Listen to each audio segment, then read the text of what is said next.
In our daily lives, common algae include kelp and Stigeoclonium. Let's examine these two types of algae under a microscope. Kelp, or Laminaria japonica, is a large brown algae rich in minerals and vitamins. It is an important edible algae. Kelp has broad, flat fronds that are dark brown or olive green. It can grow to 2 to 10 meters long. Under the microscope, we can observe the structure of the kelp fronds, longitudinal groove, central band, and margin. Stigeoclonium is a green algae that attaches to rocks in rivers, lakes, and oceans. It grows in clean waters with sufficient light. Under the microscope, Stigeoclonium has a simple structure with cell walls, membranes, and chloroplasts. Kelp forms underwater forests, providing habitat and food for marine organisms.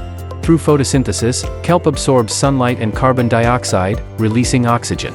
Stigeoclonium also performs photosynthesis, increasing dissolved oxygen in the water. It serves as a food source for many aquatic organisms, supporting the ecosystem.